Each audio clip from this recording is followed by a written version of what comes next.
We're just 48 hours away from that first time trial now as we head down towards Guadalajara, not too far away from where we'll finish eventually in Madrid, as we now go on to stage number 12. Yep, fairly flat stage again.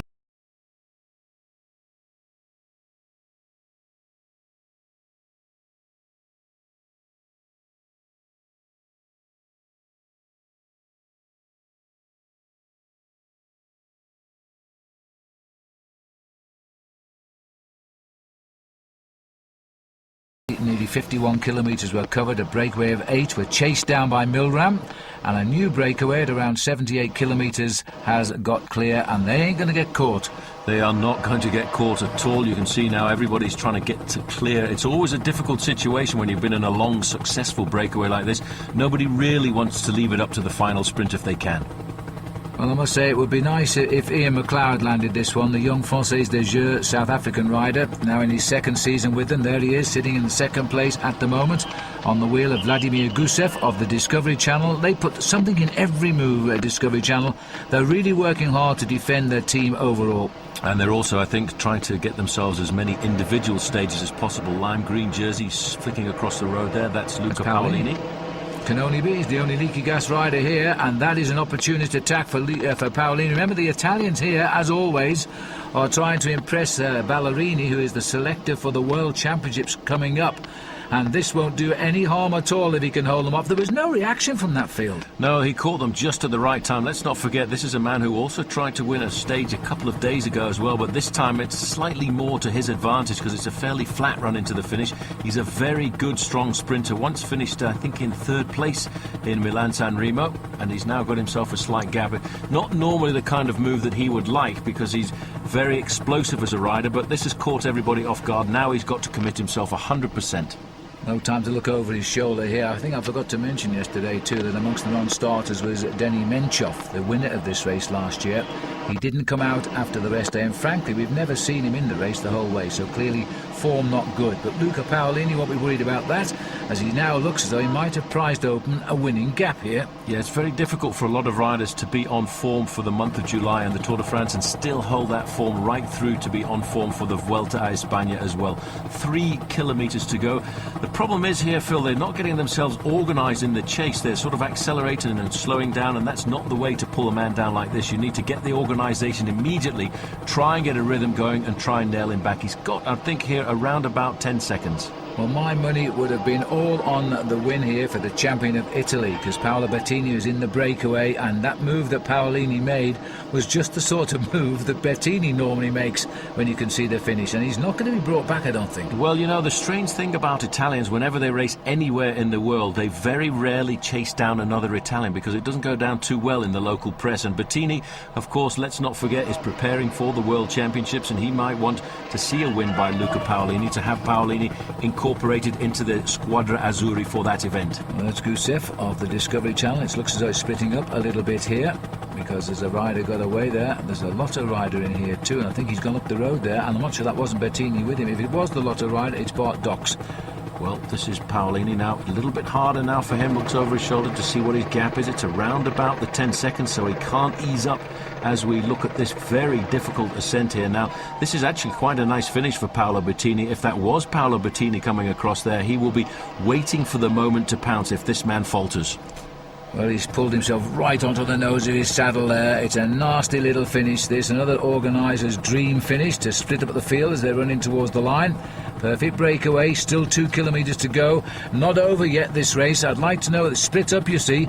I'm sure that those two riders up there are Bart Dox and Paolo Bettini, but our camera's not allowed to go through. Well, this De Vitamon Lotto rider here is Bjorn Lukemans, wearing number 89, and he won't chase at all if it is Bart Dox who's got clear. A little bit chaotic.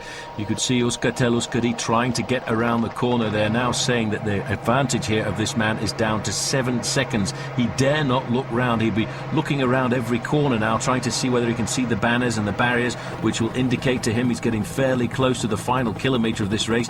You see how he cuts across all of these corners to make it as short as possible. Now here's another move coming. Well, I've just seen Bartox, I think, at the back of the race, and that's an Euskaltel rider who's sprinted up front. That could be Ruben Perez. He was the Euskaltel rider here. As they start to go, Paolini will expect these attacks to come now and the counter moves. One thing is for sure, that bunch is going in dribs and drabs to the finish today, and Paolini is the attraction. This has been an interminable drag up towards the line for Luca Paolini, but it could be a good result for the Leaky Gas team if it happens, because they lost Charlie Wilgailis with a crash on stage number 5. Only one member of the team gone so far. Well, Stepania here trying to pull it all back together. There's McLeod in the white jersey there from South Africa. This is 1 kilometre to go now. It starts to get just a little bit tricky. Zigzagging around, he doesn't want to drop it, and that really is quite a tight corner. Good job it isn't a bunch sprint this afternoon. Absolutely right. That was a nasty right flick there. A huge crowd here. They'd all gone down to see the crashes on that bottom bend, I think. Look at this. Little bit of regrouping here in this main chase pack. Oh, and there's what I mean. Well, one went underneath. Well done. That was the AG2R rider, Jean-Patrick Nazon, another sprinter in the breakaway today. Well, that was pretty tricky there. You see, you've got to be so quick in a situation like that and try and figure out whether or not you've got an exit strategy, and he certainly had one. This is Paolini now. The legs are burning. The lactic acid is starting to build up. He's looking over his shoulder, wants to try and ascertain how much more effort he needs to put into surviving. Sorry about the little bit of picture breakup. This is now the finishing straight, and there are the two chasers, and there is Paolo Bettini. And Paolo Bettini and his Bartox alongside him there, and they're not going to catch him. They're desperately close, but it was a good, long, sustained effort here. Perhaps Franco Ballerini will like the way he's won this stage, and they might put him in the team for the Italian team in the World Championships, because it's been a real tough one to take, and he took a long gamble to win this. Only one small win this year for Paolini. This will make it 2, and a big one this time. Well, I tell you what, this final little climb into town here has really split up this group completely. Paolini still has to keep digging deep. There is Bartox. I think Paolo Bettini in second place there, Phil, is playing the defending position for the Italian nation, because, you know, he is a good buddy, and they were former teammates on the Quick Step team a couple of years ago, but that gap is good enough. You could be right, because looking back there, he's made no effort at all to help Bartox, and even those two behind, which looks like Gusov and possibly Arroyo trying to get up on terms. Paolini gets the win, his second of the year, and stage 12 of La Vuelta. And look at that. In fact, Bettini wouldn't even take second place. Oh, he might yet. He's not on the wrong line I was looking at there. But no, he's allowed Dox, who did all of the chase, to take second prize. Yeah, well, Paolo Bettini is a class act. He's a very good professional bike rider, and he wouldn't want to steal second place away from Bart Dox, having sat on him all the way up to the line. Well, they're coming in now in dribs and drabs. Euskaltel there's Ruben Perez. He's got 6th. Isel there, who's in the breakaway, gets 7th with Nazon, who nearly went the wrong way, in 8th place. And if this is the Gerolsteiner rider, and it is, so that'll be Henrik Hausler. Yeah. And Bjorn Lukemans, the other man from Belgium in that breakaway. Phil, this group really split up over the last 3 kilometres. It certainly was a difficult ride into the line. Finish, wasn't it? I mean, that was a great finish from our point of view. Yep. But we're looking at the last time check, 8 minutes. Here's Paul Ian McLeod of South Africa. He's having a tough indoctrination into the cycling world, but he's sticking by his guns, and this was a good long breakaway for him today in the Tour of Spain. Yeah, the other South African, Robbie Hunter, was really looking for selection for the Vuelta a España, because he's been left now with the fact that Team Phonak are going to fold at the end of the season, to looking for a team and a new sponsor for next season. He felt that he could have got one with a fine performance here at the Vuelta. Yes, and Phonak already have lost 3 riders from their squad as well. Perdeguera, their top man, went as early as stage number 5, the first mountain stage that caught out Vinokourov.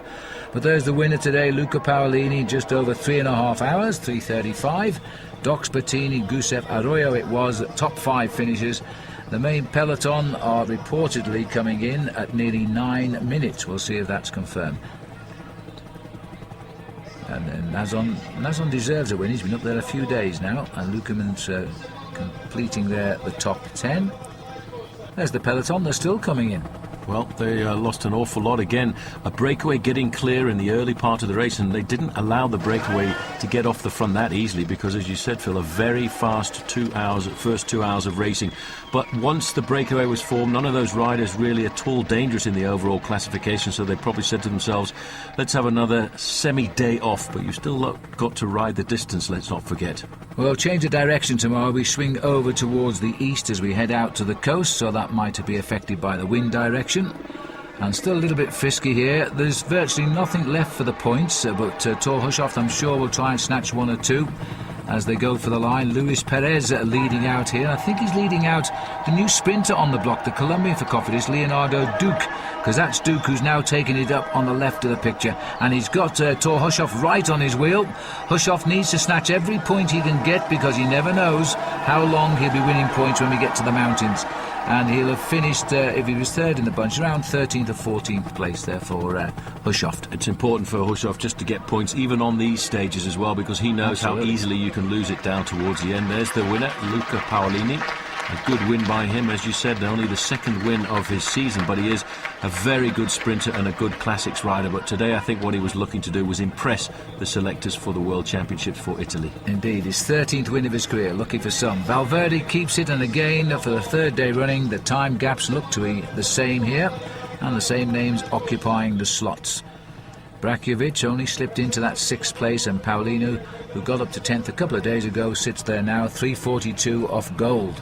Valverde pulls on yet another golden jersey and looking a pretty solid leader, but when you look at those time gaps, there's nothing solid about this race at all yet, and here we are now having completed 1976 kilometres.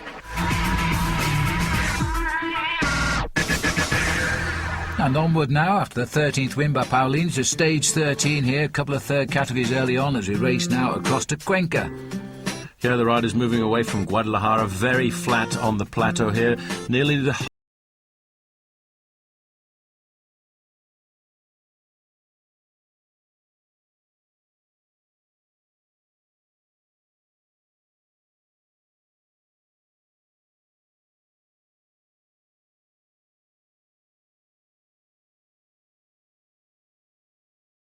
is proved. They'll allow another breakaway to get clear, and that's exactly what's happened today. Quite a big group has got away over the hill, so there won't be a big bunch sprint down there at the other end, and nobody in the breakaway once again will affect the destiny of the golden jersey. But the one man who's in there and doing himself no harm because he could win this stage is Thor Hushovd. Yep, and Alexander Vinokourov has actually managed to slip into this move as well. It's a rather strange move which happened just on that third category climb. Just sitting on the back there is Danilo De Luca, so he's not doing himself any damage either. This looks to me as if it's Sammy Sanchez attacking this descent. Bit of a mad descender, old Sammy Sanchez, and this is a tricky descent before we climb back up into the town. Well, it's an interesting case, this, Paul, because if Sanchez hadn't attacked, you've got some great sprinters. You've got O'Grady and Zabel in this breakaway as well, and Ventoso, and then, of course, Hushovd. So it'll be neck and neck for the sprint when we get down to the bottom in Cuenca. I'm just wondering how on earth they allowed Alexander Vinokourov to slip into this breakaway, a breakaway containing some 30 riders here. Well, it's really because of the split on that final climb. Alejandro Valverde is in that group as well. He'd seen the danger. Luca Paolini, the winner of yesterday's stage, is in that group as well. But this man is going daredevil down the descent, 14th overall at the start of the day, just inside of 6 minutes in arrears. As you can see, this is a very tricky descent with 7 kilometres to go. And most of the big names, I think, Phil, have actually made this split. Well, we'll see how they come down to the finish. De Volder's certainly in it, who's been riding very well, and Sastre has made it, yes. Beltran, Kashikin. Sastre is the one man who's still trying to get himself established in this event. He's been struggling a little bit. Moto 3 are at the back of the race here now. Just looking here at the rider Xavier Zandio, the Spanish rider on the Case de Pan squad. Pretty tricky descent there. That's why these riders are really hammering down the descent. There's been a fraction of a split there. There you can see Sammy Sanchez. He's 6 seconds ahead of the group containing Alejandro Valverde and, of course, Alexander Vinokourov. Most of the big names are there. Carlos Sastre was there as well. As we get a chance to have a brief look at that gap, it's going to split up. It may well reform once we start to climb into the finishing town of Cuenca. Well, it looks as though Sanchez was obliged to attack there. Now we're on the way down to the finish. There's no more uphills as far as I know. And he's got the gap, but can he hang on to it? I wonder if he's thinking about the fact that he won stage 13 of the Vuelta last year as well. Here we are again on stage 13. Well, 65 kilometres an hour, that's what you need to do if you want to win a stage of the Vuelta. It is slightly downhill, but that's in excess of 45 miles an hour. I hope the speed radar traps aren't out this afternoon. And he's taking the shortest route down wherever he can. Out goes the bottle. And look at this, right over to the other side of the road to clip any inches off the route he can get down to the finish now. It's interesting, because Valverde also, on his day, it can be, and it's unusual for a climber to be a great sprinter, but Valverde is a good sprinter, and there are time bonuses at the finish. So I think Hushovd is going to have a big battle on his hands anyway, because Valverde could increase his lead here. Yep, but Sammy Sanchez is a pretty class act as well. He started the year off very well. He won 2 stages of the Pays Basque, a very difficult race in the month of April. And I thought he was going to win the race overall, but he blew apart completely in the final individual time trial and lost the race. 7 seconds the gap, and you can see they're trying to get themselves organised. I think Case d'Espagne, Phil, want to get themselves the victory here this afternoon. There was Valverde. And Carpich was the man doing the work. Paolo Bettini just going through in the move yet again, and good for him. And needless to say, Discovery have piled the men into this breakaway, which they're pretty pleased about, because they're going to have a nice increase in the overall lead yet again in the team competition. 5 kilometres to go. It really is an all-out effort here by Sammy Sanchez. 7 seconds is really not very much, but he's not being chased by a full peloton here this afternoon. I make that group, Phil, possibly as little as 30 riders strong, and that might play to his advantage. Plus the fact that it's a real zigzag finish down here, and he may well be able to profit from the old anecdote, out of sight and out of mind. He might, and also it's in the interest of people like Valverde not to catch him because of the time bonuses at the finish. Get them wiped away by somebody else, perhaps. Because Vinokourov would have liked to have nibbled away at the time gap, so it'll be interesting to see how Valverde against Vinokourov come in the time trial tomorrow here in Cuenca, because that'll be the next moment for Alexander to try and close down that gap. He's still looking for 1:38. 4 kilometres to go, and the gap is pegged. Still stuck in there at 7 seconds. It's Case d'Espagne, you can see right on the front there. In fact, mustering the troops to the front end of this group now to get themselves organised. In third place there was Alejandro Valverde. I think he'd like to try and get himself the victory, because after all, Phil, he hasn't had a victory in the golden jersey, and that might be something in the back of his mind. Well, heads down now, huge effort required, and the pressure has to stay on. He's coming off the descent. It's not quite as steep as it was. He doesn't look as though he's slowing down. He's still slicing off the sharp ends of the bends to try and get the shortest way down. He needs to be very careful too. You can see the road is slightly damp. There's been a little bit of a downpour, and that makes it very tricky, because half the road is dry, half the road is damp, and if you come around a corner a little bit out of control, you go down very quickly in this part of Spain. Well, Sanchez, stage 13 last year, stage 13 today, in with a chance, very much so. They haven't really closed the gap. Another time check going to come at 3 kilometres. That's the banner. And that's all he's got now. Less than 2 miles to race to the finish. The vast majority downhill. There they are. Oh, that's and not much. It's not a lot at all, but I think he might have sneaked a second, maybe not. 9 seconds the gap. It's going to be tight. It is not very much at all, but Phil, once they get into the town of Cuenca, you can be absolutely certain that the men on the front, Case d'Espagne, will get themselves organised. This is a fine effort by Sammy Sanchez. He is hoping to try and get himself the victory. He doesn't look like a man who's going to weaken at all, but that's the finish there. You can see the Parador just on the top of the mountain. The gorges that we're driving into here are absolutely phenomenal. Very beautiful part of Spain once again as we move away from Guadalajara this morning to this very big walled city of Cuenca. Look at the risks this man is taking. He's using 101% of the road. He certainly is. He's got 2 teammates back in this group, but I've not seen them at the front of the chase, or even trying to disrupt the chase, rather. They're just letting Case d'Espagne get on with it here, and they put their 3 men there. Well, I guess that says it all. They want him back. They want the win bonus for Valverde. They might feel Valverde can win the sprint. Unusual way for a climber to start increasing his overall lead in the race, but you take what's on offer. 2 kilometres to go. They've nibbled off 1 second. It's nothing. It's nothing at all. This man is holding on to his advantage. At speeds like this, 8 seconds corresponds to around about 125 metres. It's not very much. Once they get into town, they'll start to see him. Look how the way he's hugging the side of the road, knee out there just to lower the centre of gravity. That was a very well-timed corner. He probably didn't know what the exit of that corner was going to be like, but he never fluttered at all. Superb bike riding by Samuel Sanchez here, and it could well be a deserved victory for the team as well. Hushovd. Here comes the chase, this big group that got away. Many of the men overall are in this group, and so the main field thought, well, what's the point, let them all go. Now he's racing for the line, and Samuel Sanchez, not a big winner, but he chooses his races well.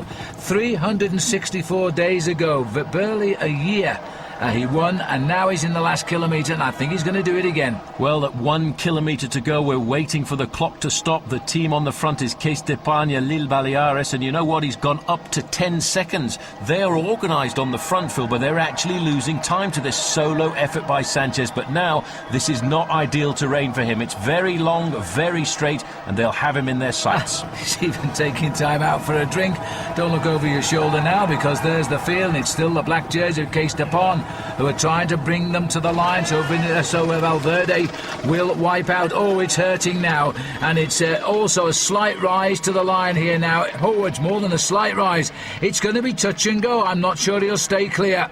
Well, you can see the black jerseys on the front are Case d'Espagne. Right up there in second place is Alejandro Valverde. Queuing up behind him, not far away, is Paolo Bettini. Around the corner, we're now looking at 400 metres to go. They are trying to pull back the man from Euskaltel. Euskadir, they're on his tail, Phil. 300 metres to go, and I think they might even catch him. Sanchez, his head is wobbling now, his shoulders are shaking, and Valverde wants the win bonuses. He's looking over his shoulder. Vinokourov's there. Vinokourov's having to go. It's forced Valverde to react here to Hushovd on the far left. He's got it, and you know what? If he hits the line, I reckon it'll be same time. Bettini was there as well. What a finish, and I reckon that'll all come down as a same time bunch sprint. Well, that was beautifully timed. I tell you what, that was a very courageous move. Look at the gap here. Look how quickly these men are coming up on him, but at that moment he knew he'd got it. There may well be a 1 second time gap there over Thor Hushovd, but look at, he's already got the smile on his face. He knows, he judges it much better than we can when we're looking at it on a television screen. Well, that is the way to win a stage. 364 days ago he won the same stage in the Vuelta. He's got it this time. Well done.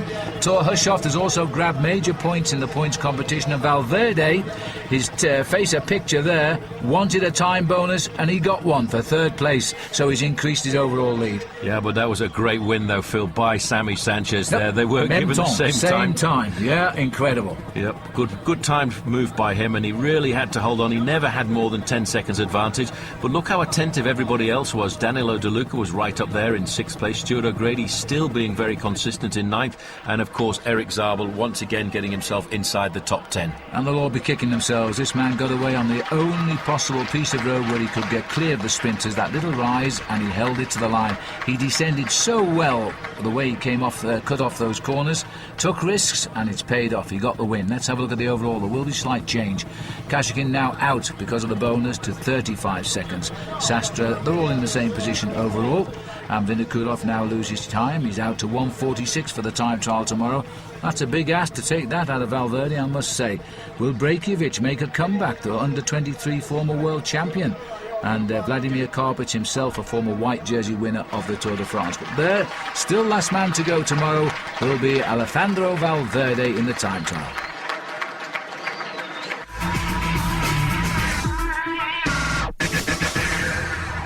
So the moment of truth for staying in Cuenca for what is virtually a 20-mile time trial today, and it could be a big challenge as the riders now start as usual in the reverse order. 33 kilometres, a slight climb halfway through.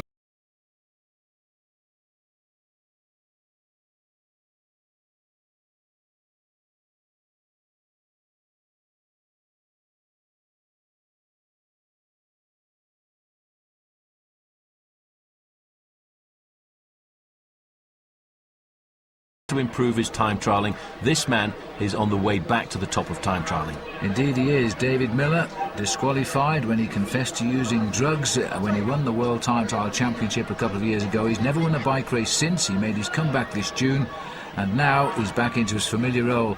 And this is a flashback earlier, because Miller's a long way down in the overall classification, and he was second best here at the 20.7 kilometre check, being beaten by Fabian Cancellara, the famous Swiss time trialist, by 11 seconds. But by the time he got down to the finish, Miller had set the time for everybody to match. 40 minutes and 54 seconds. He sits now as best time. A very difficult time to beat, but all of the big men are stacked up at the back end of the overall classification. Same time then for Miller and Cancellara. Laszlo Bodrogi, also a very good individual time trialist, up there in third. And Stuart O'Grady really is becoming the evergreen Stuart O'Grady, Phil. Fourth place for him at the moment if we were to stop the clock now. So we're looking there now at the situation at the moment. David George of South Africa sitting in 8th place, a very good time trialist himself for riding in at the Tour of Spain. And Stein de Volder here in 2nd place at the moment at the 20 kilometre check, 27.09 and counting, as he catches his 1 minute man. Cancellara was still best time here. Miller had a magical last quarter of the race, and he's coming in at the same time, but better than a few tenths of a second.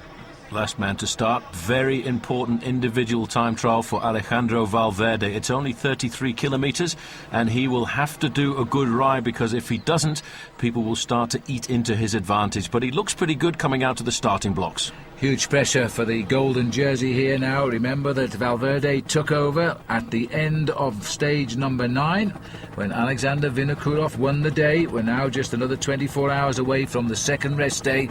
He is still in yellow, but the pressure's on now. The big question really is just how much, and here he is, can Alexander Vinokourov take back in the time trial, if any?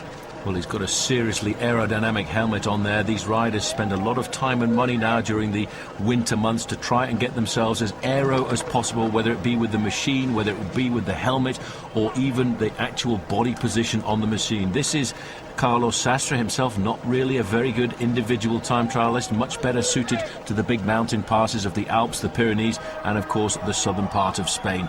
This is Stein de Volder coming up to the finish line here. He's looking at a very fine performance, Phil, because again, de Volder's not a great time trialist, but that's third best time for him. That's terrific, and that's going to keep the team on course for team victory in Madrid as well, because the best 3 riders get the big times today. Valverde now 10th place overall, lying in 10th place at 9.9 kilometres. Bit of a slow start for Valverde, I think, and not the best. Kashikin down there in 11th, though that might be an indicator, because I thought Kashikin would have been better than that.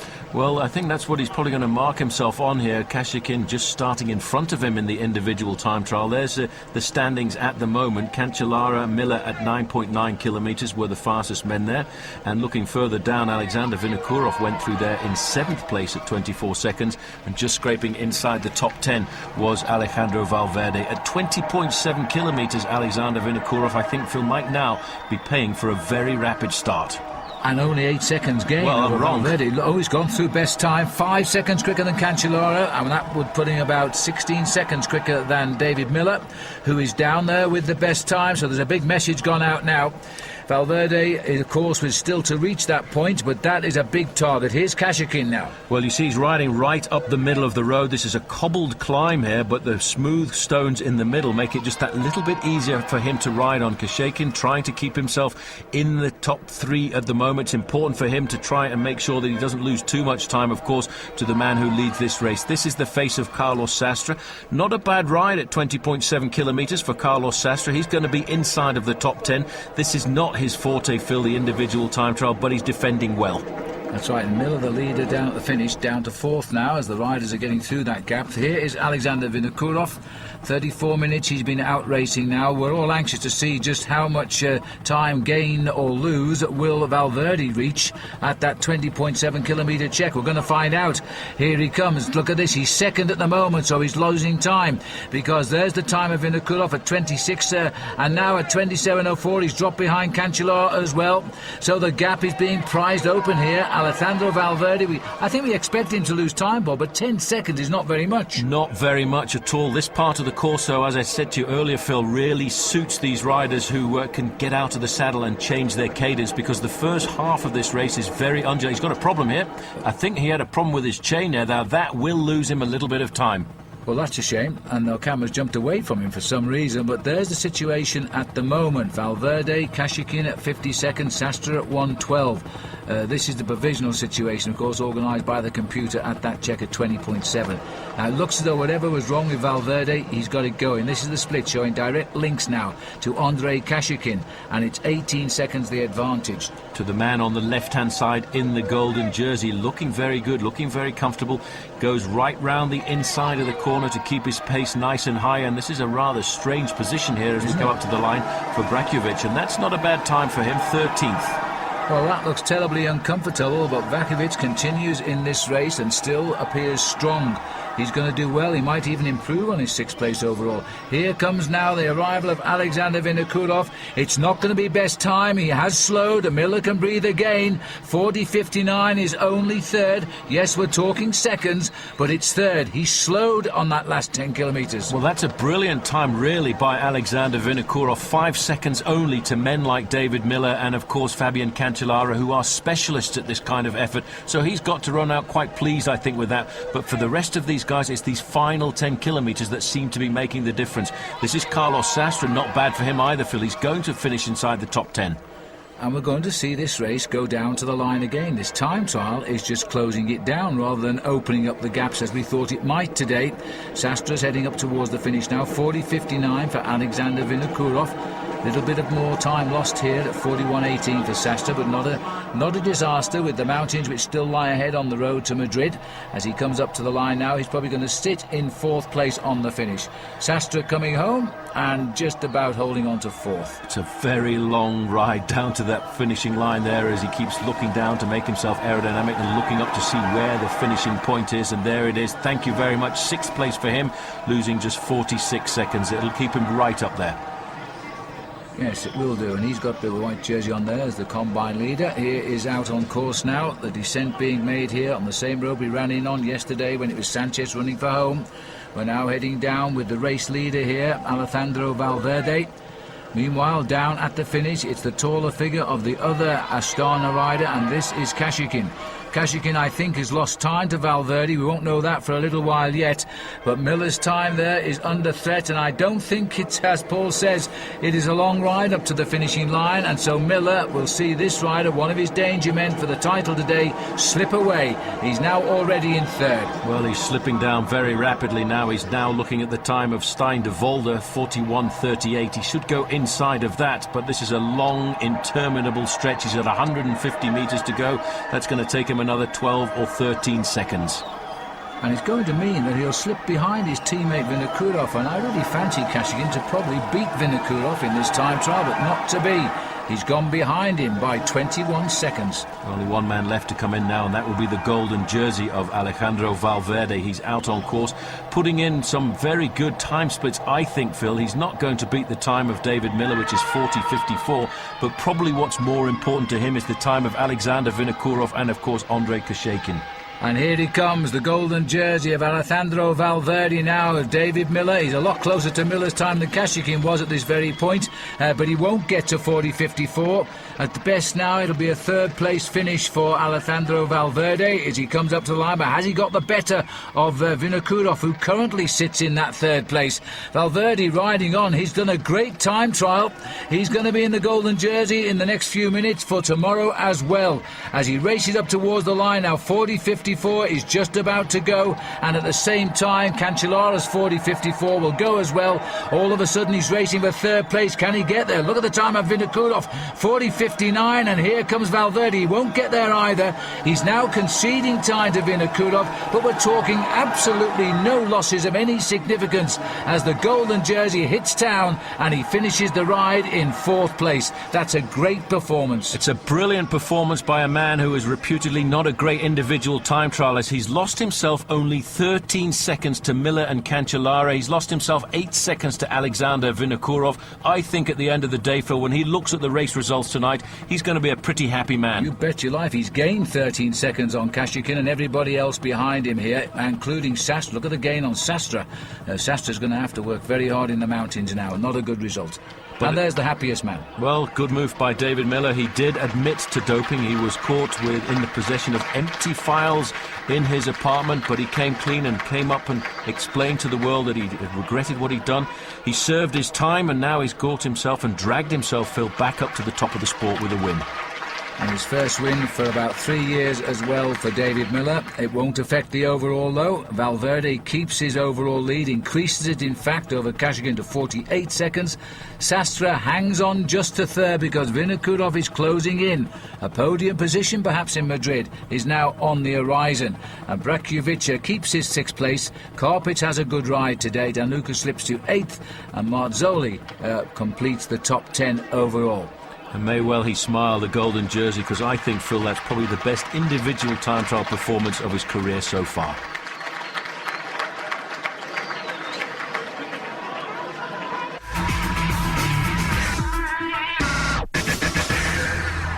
On the eve now, the second rest day, stage number 15, as we continue now right on to the east coast of Spain, and then a long journey south to restart the race. All downhill, or is it?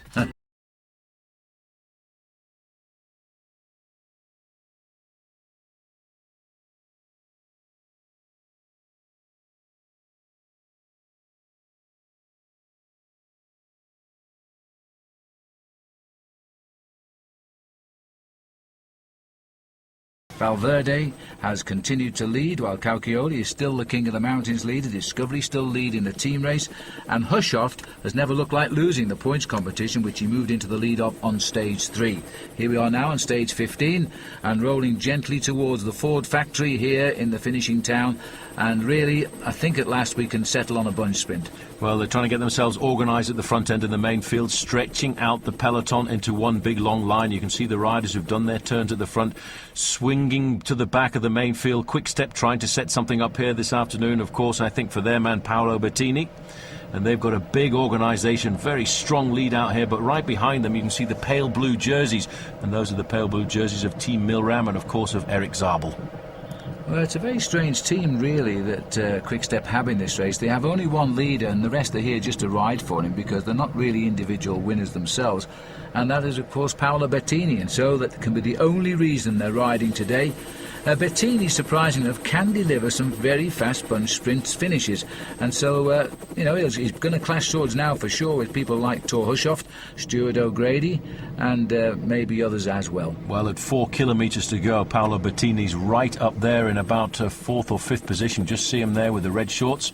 The team have decided that they are going to certainly try and put him into the ideal position. He's now up into 5th place. You can see the green shirt, the green shoulders on his Italian national champions jersey. He, I think, will be looking for the win here this afternoon. Let's try and see who else is at the front end of this main field. It's pretty much controlled there by Quick Step. 55 kilometres an hour as we charge into town. You know, when we run into these bunch sprints like this, the riders are knocking off each individual kilometre in around about 60 seconds. 3 kilometres to go, so that makes it less than 3 minutes, in fact, at these speeds. To the finishing line now, flip of the left arm there, bringing through the next pacemaker for Quick Step, as they now try to sort this one out. Team Milram have only lost one rider since the start, Volodymyr Doyuda, the Ukrainian rider, so they've got plenty of lead-out men still for Eric Zabel and Pataki, so they're going to try and break into this. It's been a bad day for Gerolsteiner too today, because not starting David Rebellin, they haven't got many riders left in the Gerolsteiner team right now. Look at that long line as they now try to take it down to the line. We're going to see 2 kilometre banner any moment, just on 40 miles an hour as they race towards the line. You can actually see the speed that these riders are hammering into town now. The man on the front there swings over, did a massive turn there, taking the front end of the peloton to 60 kilometres an hour. And now at 2 kilometres to go is the time when you really have to have nerves of steel. If you're a sprinter, check out the brain, leave it at the side of the road, because you've got to take an awful lot of risks if you want to get the win this afternoon. And the riders down there have somehow managed to get the wrong side of the barriers. Well, I don't know how that happened. That was very strange. You see, a lot of riders were tucked over to the right-hand side, and as the barriers started, I don't think they were expecting it. They are inside the last 3 kilometres, so they will get the same time as the main field that they were with, but that was a very strange thing, very rare to see. And of course they're just sprinters at the front now, so the rest are just going to ride home anyway. It won't be crucial to the final kilometre now. And you know, Paolo Bettini's trying to live up to this lead out from the team. He's about fourth wheel at the moment. Zigzagging about, just letting his teammates keep the pace nice and high, but they're all starting to queue up behind him. Not far away is Eric Zabel, not far away is Stuart O'Grady, but there is the long line of riders ready to take over. Now this is the Team Milram organisation moving forward.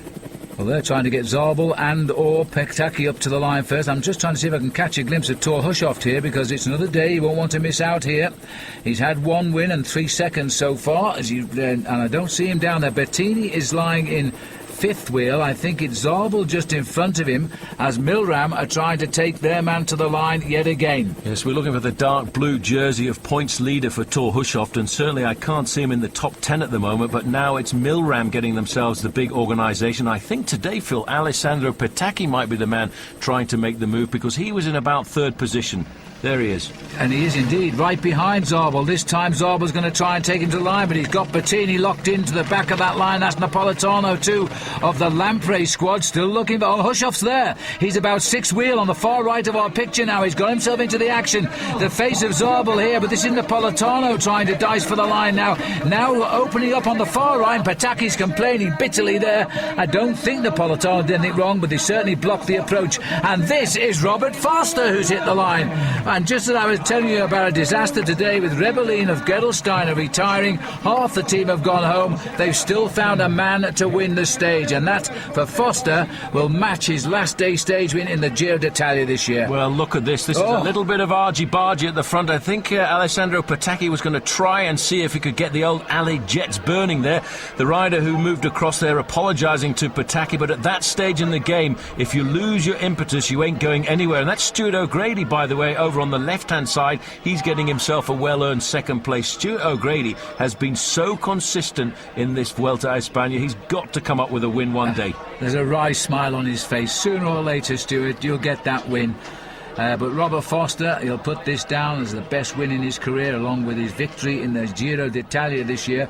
There's that little incident. They got sliced out the line and put behind the barriers. Unfortunately, nobody injured there, but a little bit embarrassed, I would think. A bit embarrassed and a bit of a shock, I would think, because all of a sudden there the barrier was in front of you. Normally the riders would communicate an incident like that to the riders behind them, but when everyone's on the rivet as they charge into town, sometimes you don't have time to say anything. Foster, O'Grady, Napolitano. The other rider was Corrione of Lampre, who's getting mixed up there with Petacchi. Hushovd is in fourth. Bettini in the end only getting fifth. Aaron Kemp's riding well for Australia. He's on the Astana team now. He's got seventh place there. Freddie Rodriguez, nobody to lead out for poor old Fred now, because McEwen's gone. Well, this was the incident at the end. And you see, when you're a sprinter, you really have to be agile. And poor old Alessandro Petacchi will have been in top gear there, not able to get the gear going again. But that's a smile of a winner, Foster. And he was lucky too, because he was pushed out wide by that same incident, but he came over the top of the Lampre rider. There we are overall, though, again today, as we go to our second rest day and a long plane journey south. Valverde is still the overall leader. Now the boys know in the last week of the Vuelta there'll be trouble on the horizon all of the way to Madrid. Smiles at the moment, though, for, in fact, Alejandro Valverde, looking a very solid leader, and he's still not sure who his main rivals are. Alejandro Valverde. Muchas gracias, señor director de la factoría Ford.